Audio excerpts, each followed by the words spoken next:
Hey there, everybody. Welcome back to the Only Podcast, postseason edition. My name is Chris Vanini. I am your host, as always, and I'm joined by outgoing the OnlyColors.com managing editor, Joe Toohey. Joe, how's it going? Good. When you say outgoing, are you talking about my personality or the fact that I'm not going to be the manager for very much longer? Well, Maybe a little of both. It depends. Are you drinking at this? Are you drinking this time? We got some Well, we got some rave reviews a couple weeks back on that. yeah, apparently I should just be drinking during the podcast. I'm drinking water. I just went for a run, actually. Yeah. A Well, little bit healthier tonight. So, yeah, as we mentioned, Joe will be stepping down as the managing editor after basketball due to just a lot of stuff he's got going on. If anyone's interested, hit Joe up for that. I ran the site before. You get paid a little bit. The staff's still going to be there. We're still going to be doing the podcast and stuff, but just some of the general management. Looking for someone to do that. It's a great opportunity. Like I said, I used it kind of to turn it into a job. Mike Wilson turned it into a job, and now he's an MSU beat writer after working at the Only Colors. So a lot of good opportunities. Hit Joe up somewhere if you're interested in doing that. Also, I have new headphones. People said the clicking noise came back.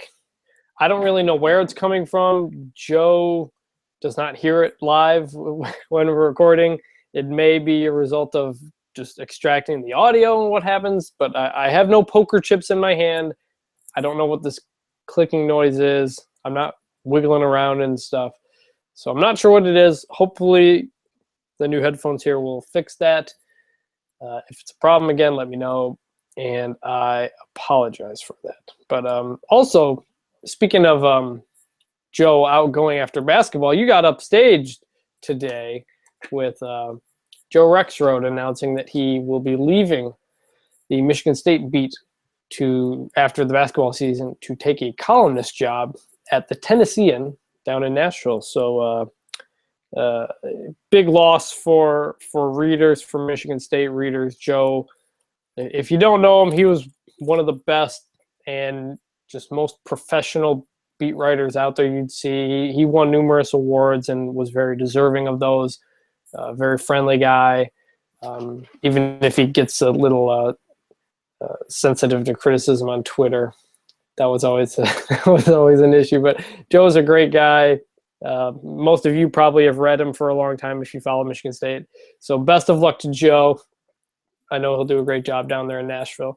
And we'll see what's up with the who ends up, if someone joins the MSU beat, if someone moves over or what. I'm probably going to apply for the job, I guess. So who knows? But yeah. So goodbye to Joe Rexrode, and sort of goodbye to Joe Toohey. Although Joe will still be around. Although once basketball ends, the podcast will be a little bit infrequent in the off season. But make sure, as always, you're following Joe on Twitter at Joe Toohey on Twitter at JOBIN #2 E. I am at Chris Giannini, and there's also at The Only Colors. But the reason we're here for this podcast is it is the month of March, and you may have heard, but the NCAA tournament has actually already begun by the time we've recorded this. The first 4 games have already started.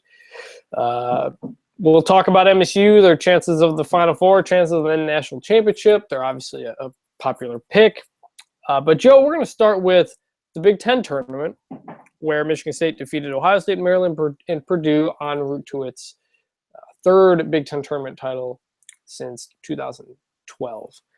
Last we talked, we liked MSU's chance, or I liked MSU's chances of winning it. I picked them to win. You picked Maryland, but we both agreed that they needed to kind of get used to the quick turnaround again to prepare for the tournament. So coming out of the Big Ten tournament, Joe, what stuck out to you? Yeah, I mean, I was encouraged by the fact that this team could win some close games. You know, the last 3 close games that they had played in prior to that game against Maryland, they had lost in 1-point games to Wisconsin, Nebraska, and Purdue. So it was nice to see that in a game that wasn't a blowout, they were able to kind of pull wins out. Although you wouldn't expect that end of game situations would be an issue for this team, just because number one, they're pretty good at free throw shooting. Although now that I have said that, I wish I hadn't. And also, they've got a pretty clear number one guy to go to in crunch time.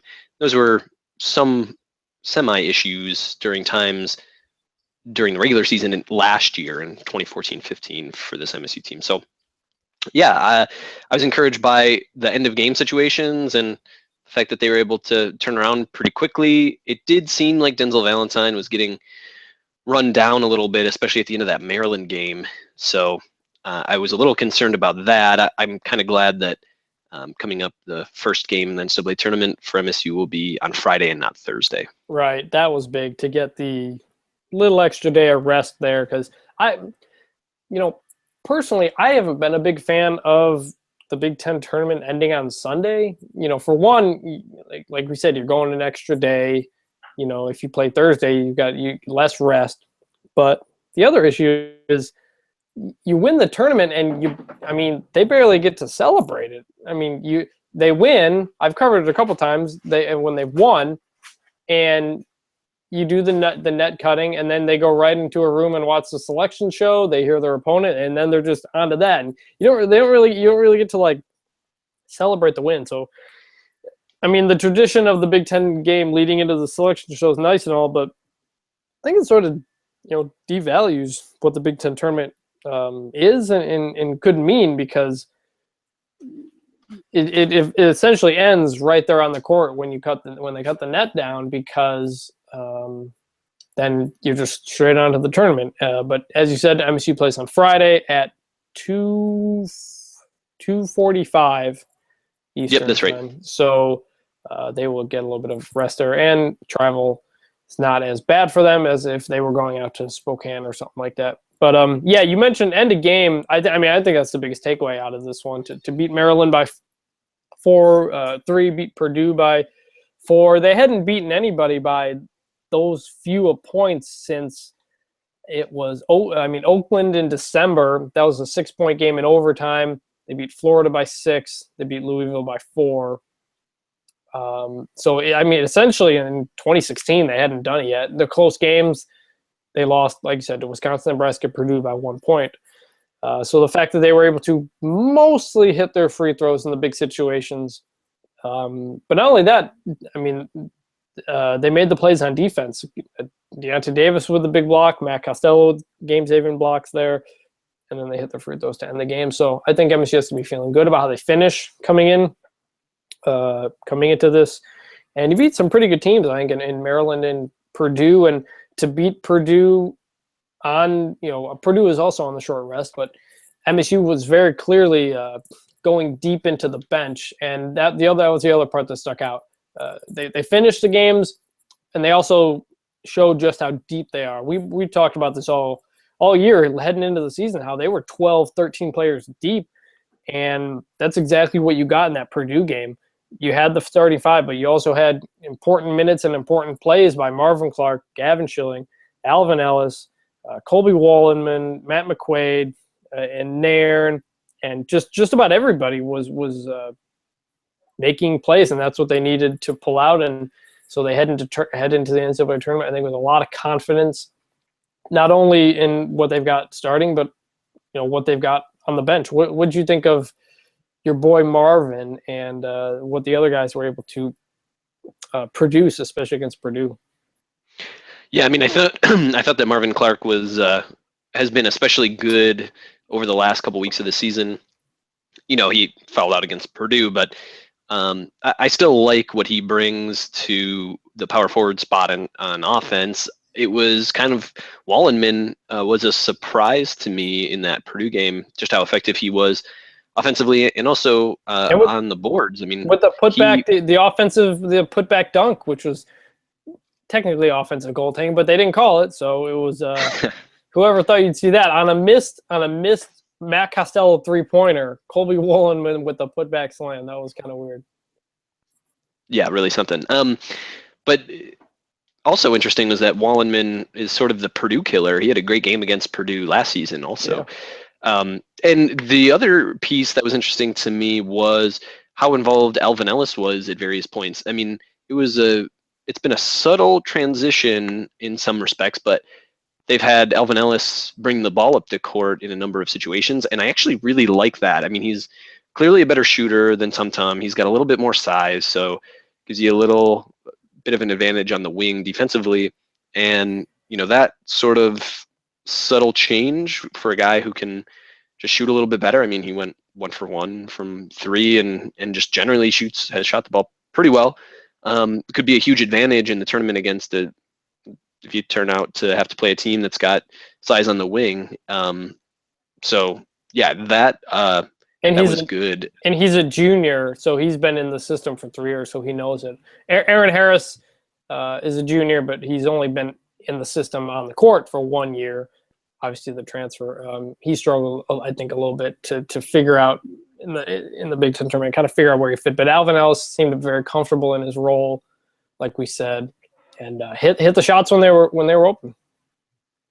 Yeah, I mean, the other thing I'd like to point out is Bryn Forbes against Maryland and Purdue combined 1-for-10 from three, and that was something that people had been pointing out for some period of time over the course of the season, was that if Bryn Forbes didn't shoot the ball well, then MSU lost. So it seems to me like that was dispelled a little bit, especially against teams that I thought were pretty good. I mean, I think Maryland is underperforming the talent that they've got on their team to some degree, and Purdue also at least a little bit. I mean, I think Maryland is a little bit better rounded a team than Purdue is, but ultimately, it was also encouraging to see that MSU was able to score pretty efficiently, really, even without Bryn Forbes shooting the ball.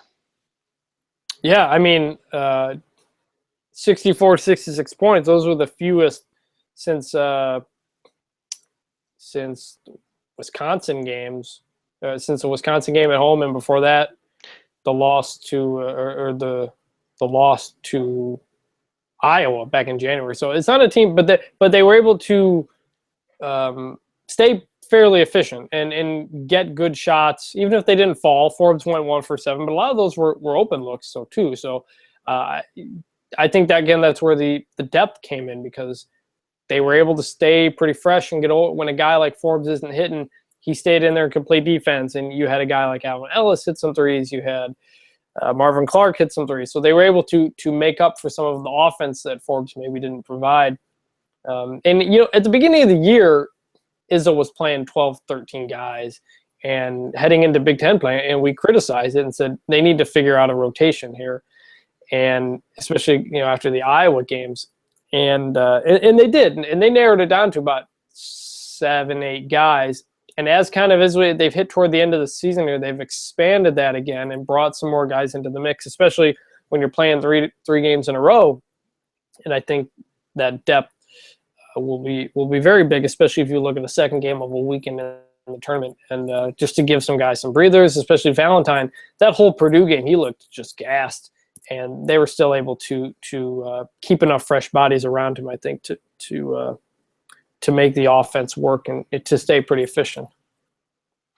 Yeah, I'll also say that in situations where offensively you're not necessarily hitting shots at the rate that you might want to, then offensive rebounding becomes a bigger deal, as well as turnovers. So, and against Maryland, they did a pretty good job. They rebounded about a third of their misses. They did turn the ball over a little more than you'd want, but overall, they were able to extend possessions, at least to some extent, and that's something that they're going to probably have to continue to do if shots aren't falling in the tournament. Now, the other interesting thing to me is that it seems, I don't know if it's just not enough data to make a conclusion about, but the fact that in the second and third games of 3 games in 3 days kind of stretch, Forbes didn't shoot the ball well.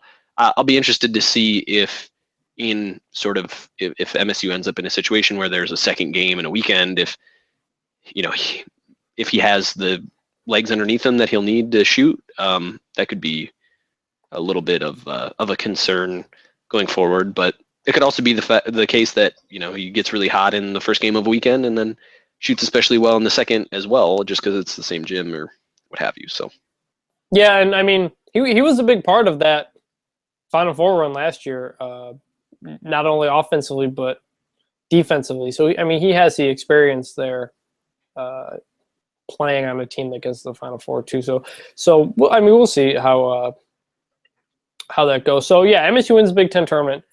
Anything else from the Big Ten you wanted to touch on? No, I think that's all I got. Yeah. So after the Big Ten tournament comes the selection show, and I knew it was starting a little bit earlier. I didn't know it was a 2-hour show, and then I didn't know how they were going to drag it out so much. So, did you watch the selection show, Joe? I started to watch it and then I fell asleep. Did you fall asleep before you figured out what MSU was doing? Yeah. So I went to the St. Patrick's Day parade in Detroit, so that played a factor. But yeah, I definitely fell asleep. I thought that it was going to be like it usually is, where they start the show and they just get right into the tournament field, but that was not the case. So I dozed. Yeah, I mean, I think it was universally panned as a poor construction. I can understand 2 hours if maybe you finish the teams by an hour and then you have an hour of breaking it down, but to have Charles Barkley, who doesn't know players' names, messing with a touchscreen, breaking down the region before we've even seen all the teams. We've only seen one region and we're already picking the region. It's like, no, that's not what, it's not what we're here for. And it was around about the 1 hour mark when a leaked bracket started making its way through Twitter. And it kind of makes you wonder, had it just been a 1 hour show, I mean, we don't know the reason things were leaked, but had it been a 1 hour show, this probably wouldn't have happened or would have been an issue. But right as the second region was getting finished up, you saw that the leaked bracket had all the teams right. So you kind of figured, okay, this is what it's going to be. So, but before that, they announced the 1 seeds, and MSU was not a 1 seed. Did you watch that? No, I did not. I was asleep before they actually. So you didn't. Okay, so you didn't see any of it.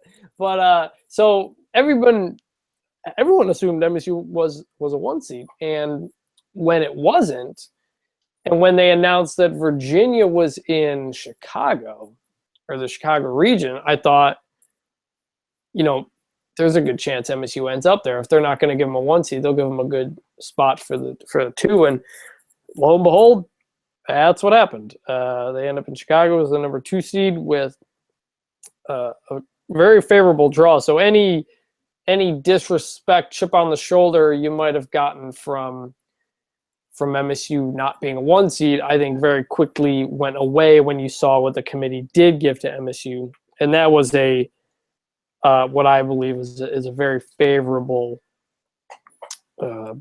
half of the regional.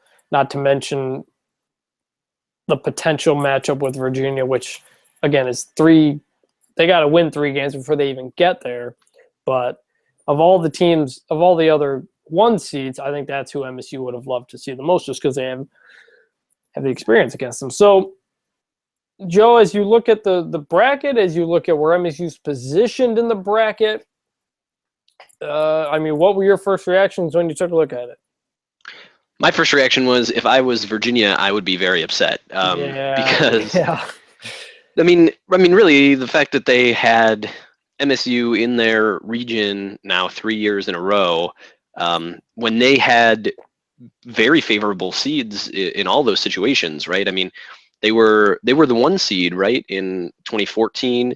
They were the 2 seed in 2015. They're a 1 seed in 2016, and they just can't get out of Tom Izzo's bracket. I mean, that would be something that would kind of make me upset. If I was Virginia, I think I'd rather be shipped out to the West Coast than again be in MSU's bracket. Although, some Virginia fans might feel like they would like some revenge for the past couple of years. But the other thing that's interesting to me is that Utah seems like a relatively weak 3 seed. And so it seems to me like the path to the Elite Eight at least is relatively easy compared to other 2 seeds at least. Right. I mean, MSU's. Sorry to interrupt you. No, you're fine. MSU's half of the region is actually, if you're going by KenPom rankings, is actually easier than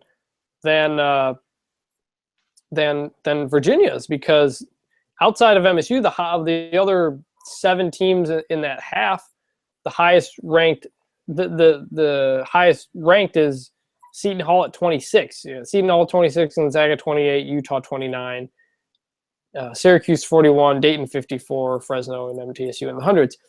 So the highest is, you got 2 in the top 30, but 1 will be eliminated, and so you'll likely have a team between 26 and 29 in KenPom in the Sweet 16. While Virginia has Purdue, will likely have either Purdue or Iowa State if they make the Sweet 16. Purdue's number 10, or as of the time I tweeted, Purdue's number 10 and Iowa State's number 18. So that's MSU's half is actually, if you go by KenPom rankings, actually a little bit easier, and they'll have a little bit of the advantage of being somewhat close to home and the travel. So yeah, they were given a I think a very favorable draw. Now they have to get it done, but it's been set up for them. The pins are set up for them to knock down. Yeah, I agree with that. And I would also say that, would you rather be the number 1 seed in the West with Oklahoma as the 2 seed, or the number 2 seed in the Midwest with Virginia as the 1 seed? I mean, either way, I think that both Oklahoma and Virginia are very good teams. And, if you have to beat one of those 2 teams to make the Final Four, I mean, I think it's kind of a coin flip between the 2. I might actually take Virginia, but the shipping out to the West Coast piece, I think, is somewhat difficult. I think you saw that in 2012, where MSU won the Big Ten tournament, ended up being the 1 seed in the West region, and lost in the Sweet 16 to Louisville. So, I'm perfectly content with the 2 seed in the Midwest bracket. In terms of, and I think being a 2 seed this year is probably less of a disadvantage than it would be in most years, given that there's not a lot of very dominant 1 seeds. Right, and we talked about that the last couple of weeks. Would MSU rather be a 2 in Chicago or a 1 out west? And I honestly thought when they beat Purdue, I thought they could be the number 2 1 seed. I thought they could be, if Kansas went out to Kansas went to Louisville, I thought MSU could end up as the 1 in the Midwest in Chicago. So, but obviously it didn't happen, and that's that. So before we get too far ahead of ourselves in this region, let's talk about the matchup, the first matchup, and the potential second ones, and that's Middle Tennessee State, who comes in from, I think, Conference USA, where they won the tournament. They come in not particularly great at anything except for hitting 3-pointers, except for they don't take a ton, and they prevent offensive rebounds. They're both number 19 nationally in that. But other than that, 195th in offensive efficiency, 71st in defensive efficiency. Didn't play any Big Ten teams in their season. Number 123 overall in Middle Tennessee, 123 overall in KenPom. So when you look at MTSU, what does anything stick out to you? Yeah, so the first thing that stuck out to me was that they have pretty much the only 3-point shooter who has shot better than Bryn Forbes over the course of the year in fantastically named Giddy Potts. Yes, they got some good names. Yeah, they got some great names. There's also Quavius Copeland, Aldonis Foote, Xavier Habersham. There's some really good names. Even Reggie Upshaw is a pretty good name. Right? Or Carl Gamble. I like that one too. So that's actually what sticks out to me is Perrin Buford. There's a lot of great names on this team. Other than that, not really. I think they look like they're a pretty good defensive team. They rebound the ball defensively pretty well, but other otherwise, they're pretty average in most ways. It looks like they won a couple close games in the Conference USA tournament. Conference USA isn't a great, um, particularly great conference. No, Now, I will say that they're better. MTSU is probably a little bit better than a couple of the other 2 seed or 15 seeds that are in this tournament, just because, and we talked about this before as well, how many 1 seeds in conference tournaments ended up getting upset. So, I think it's interesting that I think in general, KenPom gives MSU a 92% chance of beating Middle Tennessee State. The 538 projections from Nate Silver give MSU a 95% chance, but I think most parts of the bracket, it's more like a 97 or 98% chance of those 2 seeds winning their particular matchups, just because their matchups are a little easier in that very first round, and the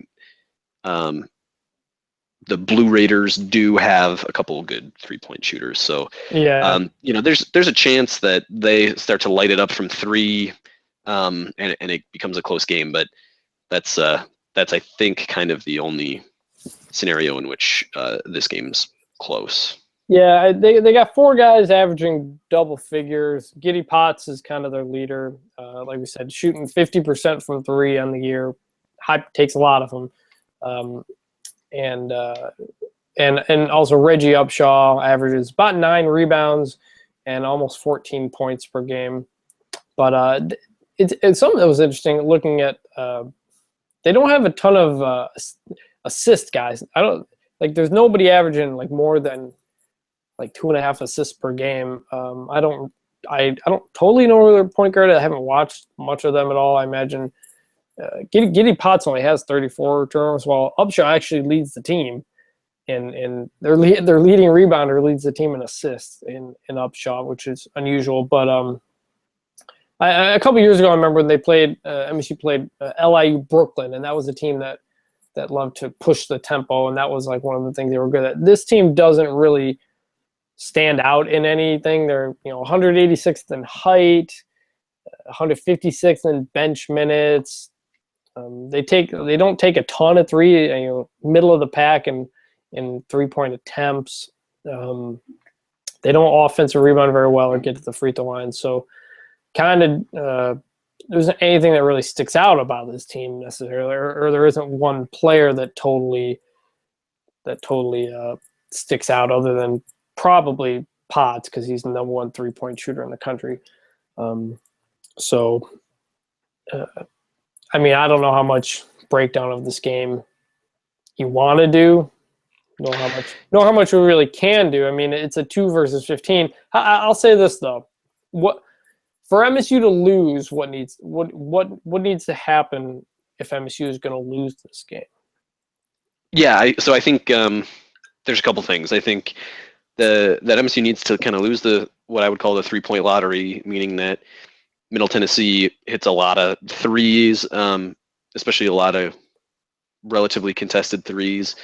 And MSU does sort of the opposite, settles for jump shots and then doesn't rebound the ball very well. Middle Tennessee does rebound the ball defensively at a top 30 national rate. So, maybe even just that could probably do it if MSU doesn't do a good job of getting the ball inside and posting up or getting Denzel Valentine involved in the post that they've done a lot more over the last few weeks. But that's a pretty low percentage option. It would be pretty difficult, I think, for all of those things to happen, because Middle Tennessee doesn't have a ton of size. I mean, their center is 6'8". I think MSU is going to have a pretty significant size advantage for the most part. So, yeah, there's not much that the Middle Tennessee can do, I don't think. Yeah, I mean, I just had to take a look at the Nebraska game to kind of remember how MSU lost that game, and MSU went 11 for 18 from 3 in that game. The issue was they went 13 for 39 on 2s against the Nebraska team that's not very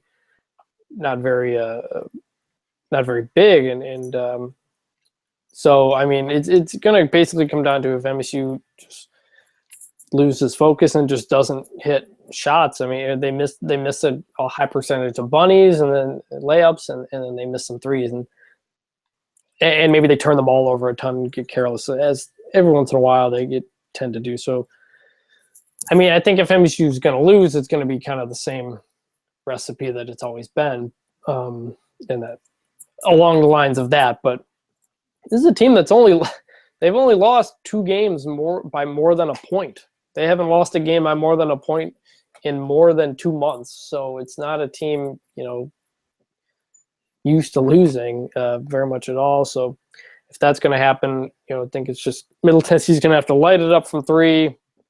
MSU just kind of loses it offensively and turns the ball over, misses some easy shots, and kind of goes down that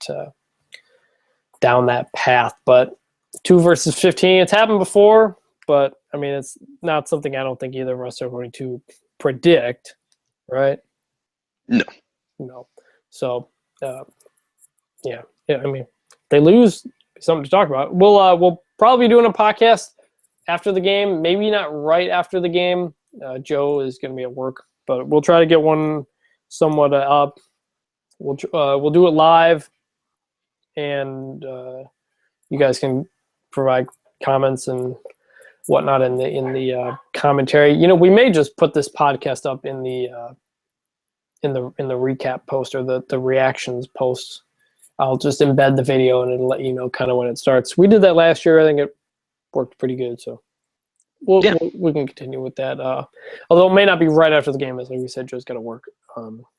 But okay, so assuming they get past Middle Tennessee, next matchup is 7 seed Dayton versus the 10 seed Syracuse. Syracuse is actually number 41 in KenPom, although a lot of people didn't think they should get in. Dayton number 54. Between the two, who do you think MSU would rather see?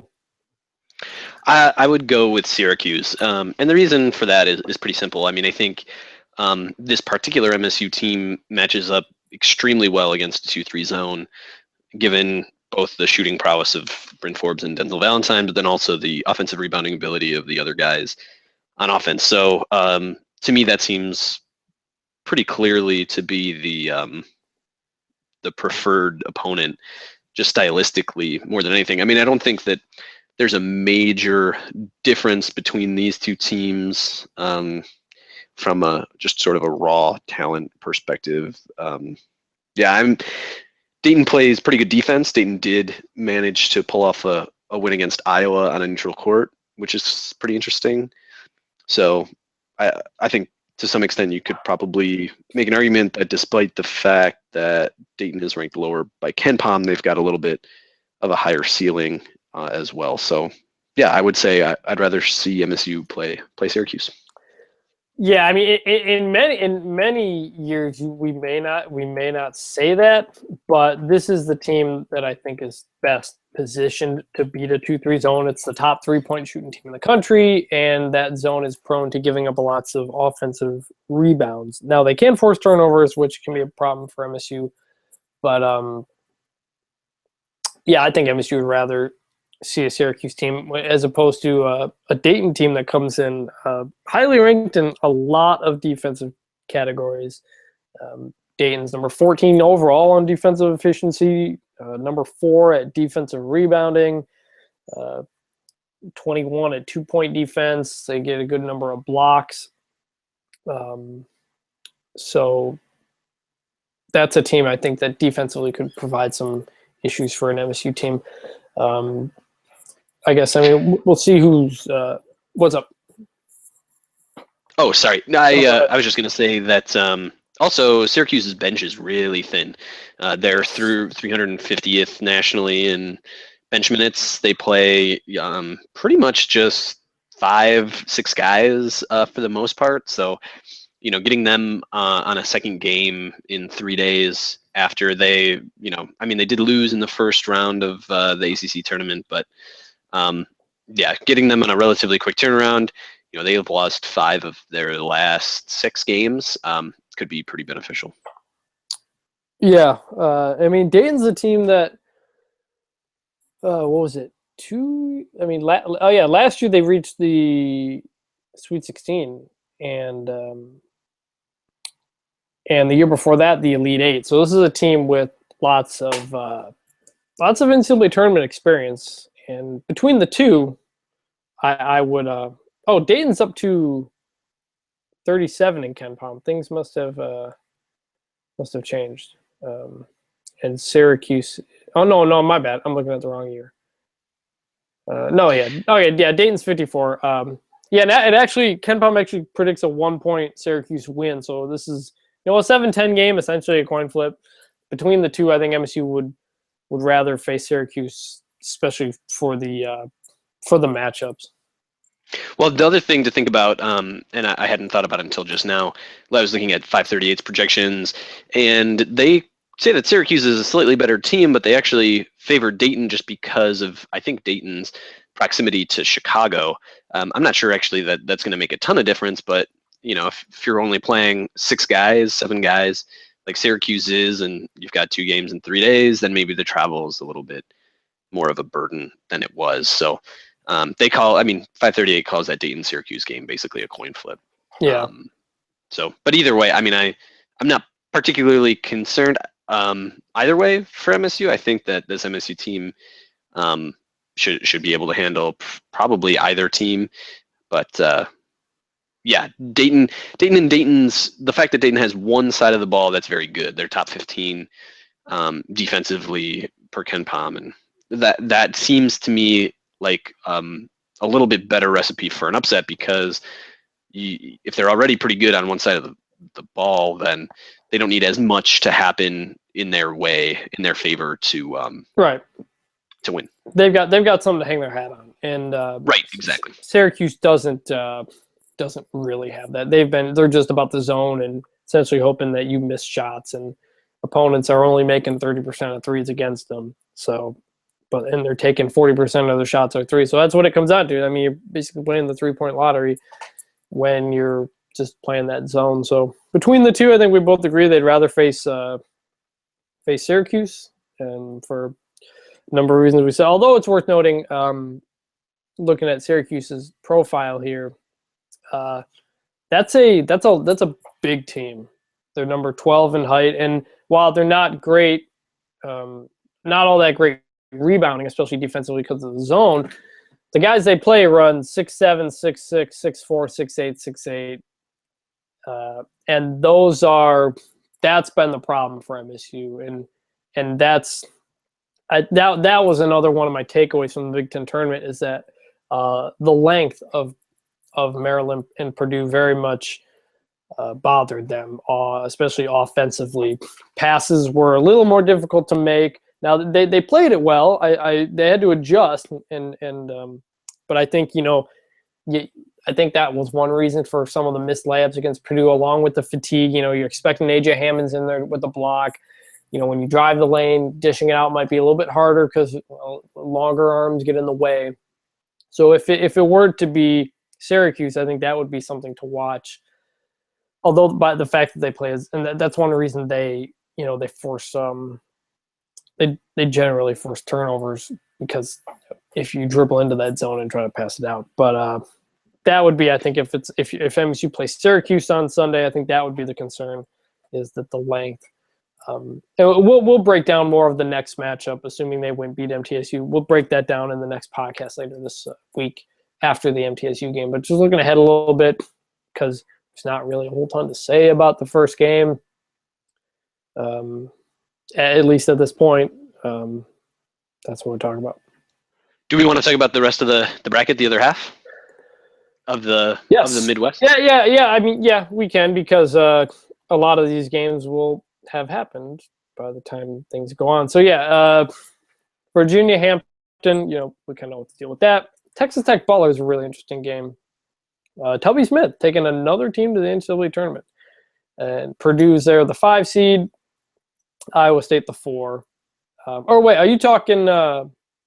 Yeah. We'll just talk about the first weekend. Essentially, we don't need to break down too far ahead Sure. until we get there. But I'll say, well, I don't know. I don't know what we're talking about. Okay, it's looking ahead a little bit. Who if MSU were to make a spot in the Sweet 16, does any of those teams jump out to you? I've heard a number of folks say Seton Hall could possibly be the upset pick if MSU gets there because of their ability to penetrate, and especially got like Isaiah Whitehead. That seemed to be a popular Sweet 16 upset pick looking ahead. But elsewhere in MSU's half of that region, does any of those teams stick out to you? No, I mean Gonzaga is probably the most concerning, I would say. Even though they're the 11 seed, I think that they, they've always been sort of a giant in their conference, and that they are going to recruit well and stuff like that. So Gonzaga could be interesting. Utah to some degree could present some size issues, although I think MSU's got at least the depth of bigs to handle it, right? I mean, if you end up with Gavin Schilling putting 5 fouls on the Podol guy, that'll be not a major issue, and you got Wallenman in there as well, and so they don't scare me too much. Like we said, I think that the half of MSU's half of the bracket, MSU's path to the Elite Eight, it looks pretty smooth ultimately. And so when I meant the other half of the bracket, I guess I kind of meant the top half of the Midwest. Yeah, that's what I figured you meant, but I just wanted to throw that in since we didn't really talk about that. But yeah, there are some teams to watch, and if MSU makes it to the Sweet 16, we'll see who's left. But so some of those teams provide some interesting matchups. The thing I'll say is that in the Midwest, there are 3 teams that are somewhat scary to me as an MSU fan: Virginia, Purdue, and Iowa State. And the good news about all of that is that MSU would only potentially have to play one of them. So right. that to me is a good sign. So and yeah. So yeah, I mean, I assume you're thinking Virginia. I assume you're thinking those 3 teams make the Sweet 16. Or I mean the second round. Yeah. So my pick there would be Virginia, Butler, Purdue, Iowa State, Gonzaga over Seton Hall, Utah. I believe I took Dayton over Syracuse, and then MSU in round 1 in the Midwest. Yeah, I've got MSU, Seton Hall coming out of that half, as well as Virginia and Purdue.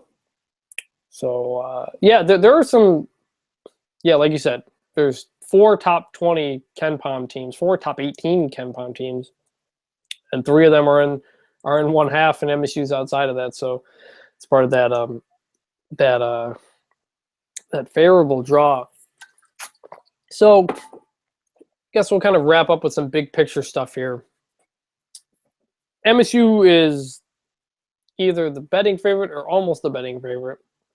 They are the pick of most college basketball writers and experts to make the Final Four and potentially win the national championship. So how are you feeling about that? Because last time this happened was 2 years ago when MSU was the 4 seed, whatever everybody's picked to make the Final Four. And they were about 8 minutes away from doing so until Shabazz Napier happened, and UConn did what UConn does. But as you kind of see the draw, as you kind of see everybody picking them, what are your kind of general feelings about I said last week, I think, that the only thing MSU fans hate more than disrespect is like over respect and super high expectations. And where are you on that right now? Yeah, I mean, I think the difficulty is that Virginia is still in the region, right? I mean, you kind of assume. I felt like virtually all of the 1 and 2 seeds were very strong teams, but that still means that regardless of where MSU ended up, if they were on the 1 line or the 2 line, they're going to have to beat or potentially beat one very good team in order to make the Final Four, potentially a couple depending on the draw. And then so I feel good about the draw up through the Elite Eight, and then I guess it sort of depends on the team that comes out of the other half of the bracket. But ultimately, yeah, I think MSU is the favorite to win the Midwest region by a slight margin, and I think part of that is just how likely it is that MSU gets to the Elite Eight in the first place.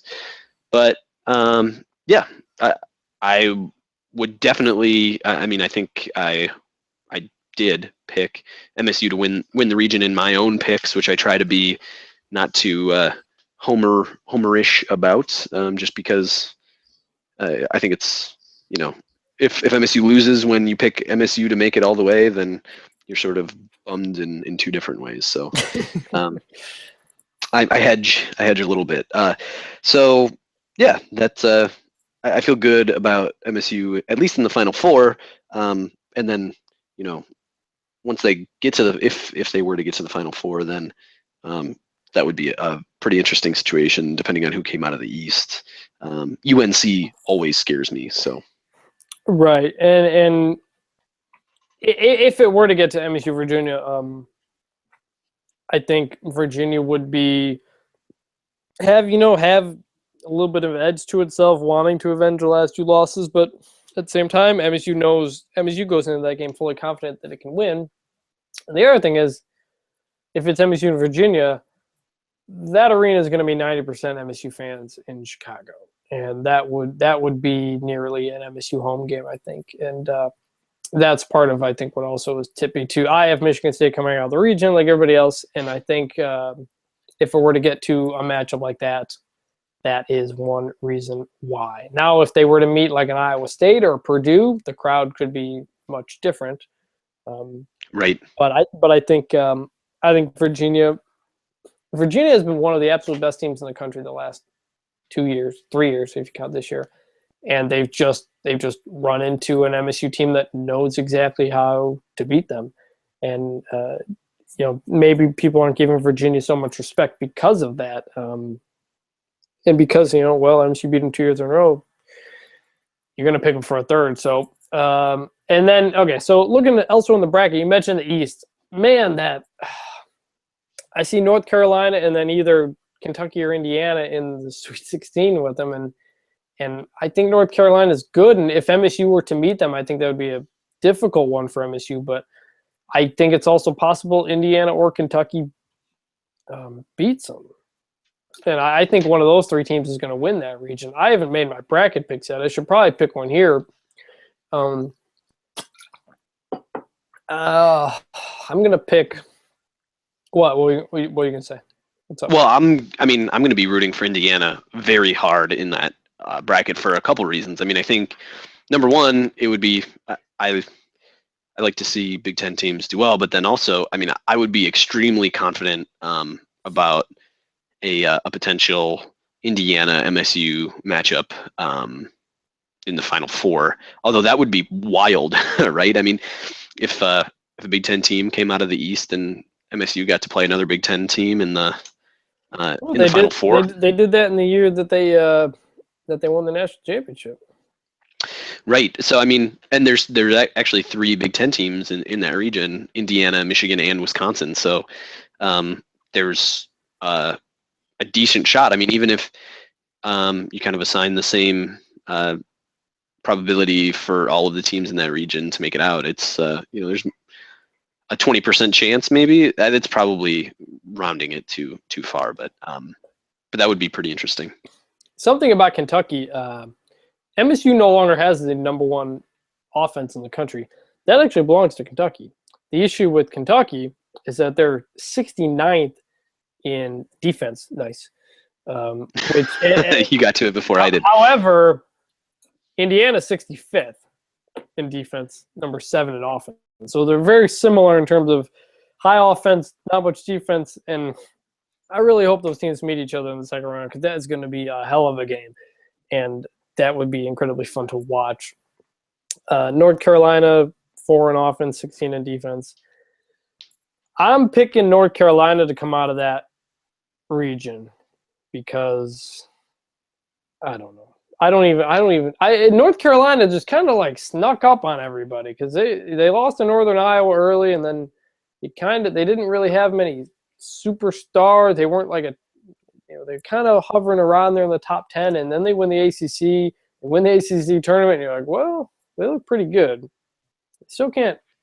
I still don't know if I trust them to hit jump shots, but I think that's a good team. I think it's a bad matchup for MSU. I think I have North Carolina winning the East. Yeah, I mean, it's also pretty clear to me, or it seems clear to me, that Xavier is the worst 2 seed. So that helps UNC, I think. And then West Virginia has been a pretty solid team, but I don't know. I'm not very intrigued by really any of the 3 seeds this year for whatever reason. Yeah. South region, Kansas got a pretty tough draw for being the number 1 overall seed.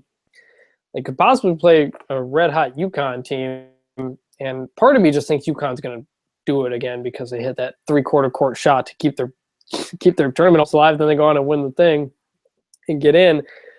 Man, UConn's just a team. It's so hard to kill them, and that would be a tough draw for a second game if Connecticut wins, and then you got possibly Maryland or Cal in there, 2 very talented teams that they could see in the Sweet 16 there, or Hawaii, who I know is an upset pick as the 13th seed if they sneak in there. But those are 2 talented teams that Kansas could meet in Sweet 16. Then you got Miami, which I think it's a 3 seed, but I think it's a pretty underrated team that people aren't looking too much on. Villanova, I'm not too high on because it's Villanova and it's the NCAA tournament, and you just can never really trust them. And then there's Iowa there. If Iowa can find its mojo, that's a team that can win the region. The problem is they lost all of their mojo all at once and are crashing and burning as this season comes to an end. And now they're on the NCAA Sports Illustrated regional cover, actually, I saw, which is a little bit strange. But yeah, actually, saying that Iowa lost its mojo is probably the best Austin Powers analogy you could make. I mean, really, they went from blowing MSU out multiple times to losing to Illinois in the first game of the Big Ten tournament. So it's the only team all year that's handed MSU at all. Like other than that, MSU's been better or been right there with every team they played, and 3 1-point losses. But I mean, early season Iowa, December, January, Iowa was a really, really good team, and they just completely fallen off a cliff. At one point, Spartan Dan's projections had them as like a 75% chance of winning the Big Ten outright regular season outright. Yeah, which is wild. So that's I do think that the South region is a difficult region in general. You didn't even mention Arizona, which is the 6th seed, which I think is a team that was highly regarded early in the season and sort of dropped off. Yeah, I think they were like top 10, top 5 preseason. It was unfortunate that they didn't play MSU. Arizona lost to Providence. Oh yeah, and MSU didn't get to play them in the tournament, early season tournament. So speaking of Providence, over in the East, that could be North Carolina's second round opponent. And Providence is a pretty good team. Chris Dunn, hell of a player. So there's just going to be a ton of games that are just going to be so difficult to pick, and this bracket could turn into a bloodbath. I think MSU and I think there's a few teams that have kind of stepped above everybody else, but it could be a crazy. I have no idea what the hell I'm going to pick in the South bracket. Well, and that makes you put into perspective the draw that MSU got in the first 3 rounds or so. They don't have a Miami as a 3 seed. They don't have, an Iowa as a 7 seed, although that would have been crazy anyways. But, a team of that caliber, or even a 6 seed like Arizona or Notre Dame for that matter. I mean, I would prefer to see Seton Hall than Arizona. So that's the South region makes you appreciate the draw that MSU got. Yeah, I'm gonna go Kansas, Arizona in the Elite 8 there, with Kansas coming out on top. But I could also see Miami in there too. But I'm gonna go Kansas beating Arizona to win the South. What do you got? That's actually exactly what I picked. All right. Kansas is the number one seed. Do you? I was talking with a buddy today. Do you trust Kansas in March? I find it just really hard to, because I could see them winning it all but what is Bill Self's legacy at Kansas if Memphis doesn't throw away that 2008 championship game and hits its free throws? Like, is Bill Self known as the guy who can't win the big one? I mean, he's won 12 straight Big 12 championships, but upset losses to Bucknell, to Northern Iowa, a number of them. And or was he there for the Bucknell game? That might have been. I don't remember when that year. I don't remember what year that was, but they've got a couple of upset losses, and I mentioned UConn as a possibility, Maryland or Cal in the Sweet 16. I don't know. I mean, I have Kansas, but I mean, do you think Kansas is on that level, and with their history? You know, they've made a number of Final Fours too, but they seem to either make the Final Four or get upset somewhere by an upstart somewhere. Well, I mean, so part of it too is they almost have the inverse problem of MSU, where right, exactly. Kansas does very well in the regular season, and so they end up seated high. And then if they don't make the Final Four, it's a major upset. But if they do make the Final Four, then it was sort of expected. So it ends up being sort of an expectations game. Whereas MSU, for a number of seasons, although you could make the argument that there have been a couple of years in the last, almost the last decade, really, that where MSU was sort of supposed to make the Final Four in some sense, or at least make a deep tournament run. And but for the most part, you know, years like last year where MSU's a 7 seed and ends up making the Final Four, MSU tends to just overperform their seed. So yeah, I mean, fault Bill Self for being too good at winning the Big 12, maybe. I don't know. I mean, I guess this year is a different year than any other year. I don't think that Bill Self is a bad coach. Oh no, he's one of the absolute best coaches in the league, in the country. I mean, but right. So I mean, to me, you mentioned the MSU comparison. I was looking at it as MSU. Every year they've got a potential to reach the Final Four, and like that's kind of where they're at.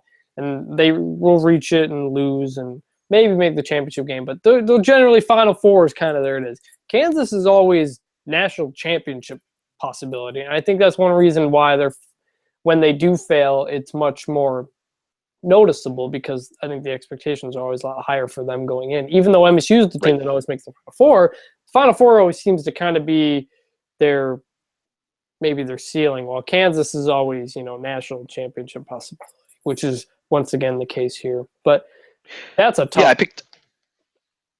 I picked Kansas in this region, and I feel pretty good about them. Yeah, I mean, I like him. I like him as good as anybody, but that's tough. So last region, the West, which is interesting. Oregon, the 1, which surprised a lot of people. Oklahoma, the 2. Texas A&M, the 3. That's a pretty good team. Duke, the 4, quietly. You know, this ain't the national championship Duke team. This region isn't too difficult, but I don't know if any of the teams really stand out. Yeah, I mean, I would say Oklahoma, you have to say, is sort of the standout. I mean, they didn't win the Big 12, but Buddy Hield is very impressive. And yeah, I mean, when you have a player of the year candidate, you're always dangerous like that, especially in a region that isn't very strong overall, right? I don't see any team other than Oklahoma that stands out to me in this region, and I think that Oregon's probably relatively ripe for a pretty early round upset. The problem is, I mean, do you trust? I mean, who do you think? I don't have a ton of faith in St. Joe's, Cincinnati, Baylor, or Duke, really, in that half of the bracket. That's the thing. I think they got a good draw. I picked Cincinnati over Oregon in round 2, actually. And I think St. Joe's got a little overranked because of winning their tournament. But I like Cincinnati, and I think they've got a real chance. And I figured I needed to go with some sort of upset. And Right, it's always also hard to. in terms of game theory, I was going to pick Oklahoma in this bracket anyways, so I figured that my damage would be minimal if Oregon ended up making it to the Sweet 16 or the Elite Eight even.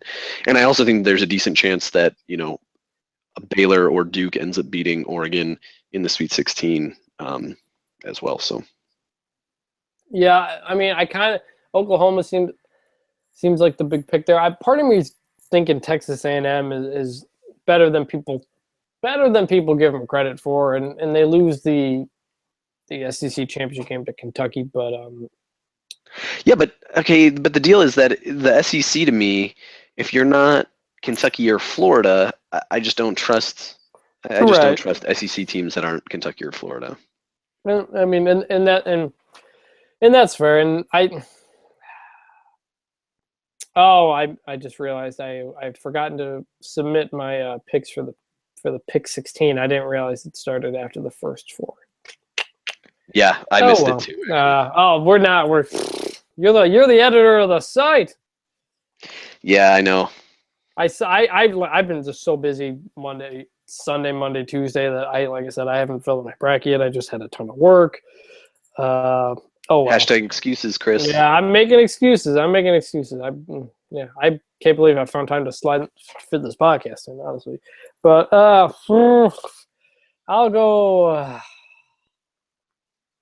I'll go Oklahoma over Oregon in the Elite Eight. So, who did you have win in the East? Did you have North Carolina? I had North Carolina. I think we ended up with the same Final Four. With the same Final Four, didn't we? We need to get some differing opinions here. I think we will have differing opinions here, though. Okay, MSU North Carolina. Who do you have go in the title game?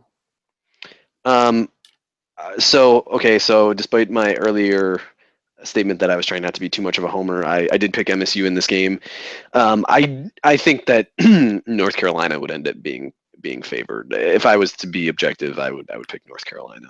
It's painful. I'm picking North Carolina just because I'll believe MSU can beat North Carolina when I see it. Right. I mean, how many years has it been, right? It's I can't.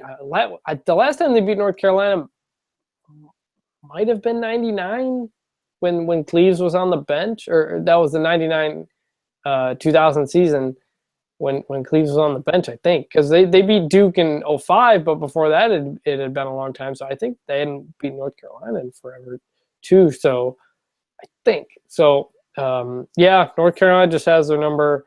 I'm actually picking North Carolina over MSU to reach championship. And then the other one, I'll be weak and go Kansas. What do you think? I took Oklahoma partially because Kansas beat Oklahoma twice already this year, and I just felt like they weren't that much different in terms of overall talent, and it also felt right. So when I had originally picked MSU, it also felt like a healed Valentine matchup in the national championship would be pretty appropriate. Yeah. So in my Kansas North Carolina championship, I'll go with Kansas, even though I just don't trust them. But and I went with MSU in my picks because I again was being a homer. Although I do think that MSU would beat Oklahoma. To me, that the two games that scare me potentially are Virginia and North Carolina. Other than that, I feel pretty confident about pretty much any team that MSU might play, actually. I would feel confident for MSU against any team but North Carolina. I'd even feel confident with them against Kansas, but to me, it's just North. I've been saying for a few weeks, I think Kansas and MSU have kind of separated themselves as kind of a little bit above everybody else in the country, but I can't pick them over North Carolina until I actually see them ever beat North Carolina. So that's my reasoning for that. So what else was I going to – something else I wanted to hit on before we finish this up. Is there anything – do you have any other thoughts on the bracket? You think Michigan deserved to get in? Well, my conspiracy theory about this, well before the selection show, was just that they were going to pick Michigan for the money grab of eyeballs on the screen and butts in the seats, and did end up happening. I don't know actually how many Michigan fans will end up going down to Dayton on a Wednesday night at 9:10, but Well, I think probably more than some other teams, right? I think they would get a lot of fans. I just think a lot of, from everything I've heard, is that most of the fans there are from Dayton. I mean, they pack that place with the locals, and they seem to really like that. So Right. Yeah. So so that's that for the bracket. We'll have another one of these after the MTSU game, talking win or loss, and if they win, what the next matchup could be. So stay tuned for that Friday. So yeah, actually, when do it's a good question. when do Dayton and Syracuse play? That's a good question. They play Dayton and Syracuse play at 12:15, so we'll know on CBS. Oh, and MSU's on CBS too. Right. So yeah, MSU will know the potential opponent before they take the court. So I guess that's that. Enjoy the madness, folks. Should be a lot of fun. Could be a special run for MSU, or could be a spectacular failure for them. High expectations coming in.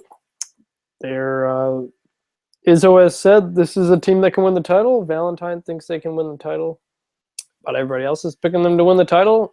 I'm not, just because of that North Carolina matchup. So, but if they don't face North Carolina, if UNC gets upset, I would amend my pick to MSU in the championship game after that. So that'll do it for us. We'll talk to you guys Friday if you want to listen in a little bit after the MSU MTSU game. We'll do one live on the site, so look for that in the reactions posts, and it'll also be available later and uploaded to download and all that if you don't catch it live, which is fine. If you subscribe on iTunes to get that, if you don't listen live. So that'll do it for us. We'll talk to you guys after the game. I'm Chris Fanini, and for Joe Tui, we will see you guys later. Talk to you.